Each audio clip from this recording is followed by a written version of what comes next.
এগৰাকী বিশিষ্ট সাংবাদিক জন্তু জাতি ডাঙৰীয়া আমি তেখেতকো আদৰণি জনাইছোঁ আমাৰ এই অনুষ্ঠানলৈ আৰু প্ৰজ্ঞাসাৰ্থী তৰফৰ পৰা এখনি অংগবস্ত্ৰৰে তেখেতক আদৰণি জনাবলৈ অনুৰোধ কৰিছোঁ।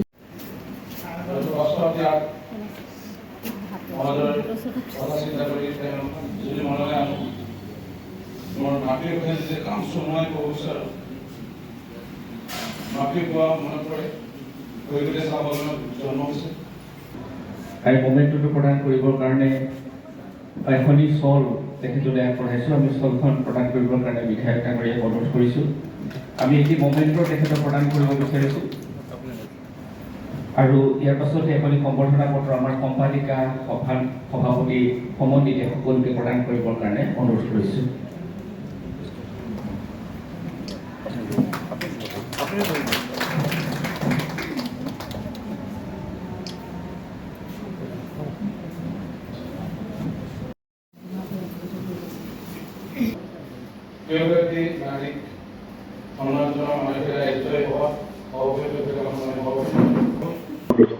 প্ৰজ্ঞাসাৰথী এক সামাজিক অনুষ্ঠানে আজি নাৰী দিৱস উপলক্ষে মইনী সমষ্টিৰ কাটনি গাঁও পঞ্চায়তত আজি এটা অনুষ্ঠান আয়োজন কৰিছিল আৰু প্ৰায় 25 গৰাকী বিশিষ্ট নাৰীক আজি সন্মান প্ৰদান কৰা হ'ল আৰু মই খুবেই আনন্দিত আজি অনুষ্ঠানত ভাগ ল'ব পাই।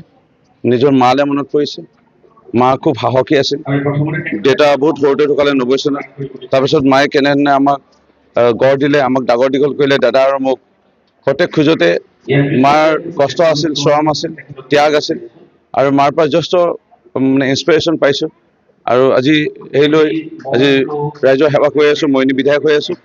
মোক খুবেই আনন্দিত আজি এই অনুষ্ঠানত ভাগ ল'ব পাই আৰু মানে বাৰুকৈ মনত পৰিছে। আজি প্ৰজ্ঞাসাৰথী অনুষ্ঠানৰ ফালৰ পৰা আমি 8 মাৰ্চ নাৰী দিৱসৰ এটা সুন্দৰ অনুষ্ঠান আয়োজন কৰিছোঁ। বিশেষকৈ আমাৰ নাৰীসকলৰ আজি এটা উদযাপনৰ দিন। গোটেই বছৰটোৱে কষ্ট কৰে আৰু আজি বিশেষ এটা দিন থাকে 8 মাৰ্চ নাৰী দিৱস বুলি। সেই দিনটোতে আমি বাছনি কৰি লৈছোঁ আৰু আজি আমি এই অনুষ্ঠানত বিশেষকৈ শ্ৰেষ্ঠ মাতৃ, খেলুৱৈ আৰু যিসকল আমাৰ কৰ্মৰ যোগেদি স্বাৱলম্বী হ'ব বিচাৰিছে, দোকান দিয়ে আৰু সত্ৰীয়া সংস্কৃতিৰ লগত জড়িত তেনেকুৱা ব্যক্তিক আমি আমাৰ ফালৰ পৰা সেই হিচাপত 25 গৰাকীক আমি সম্বৰ্ধনা জনাইছোঁ।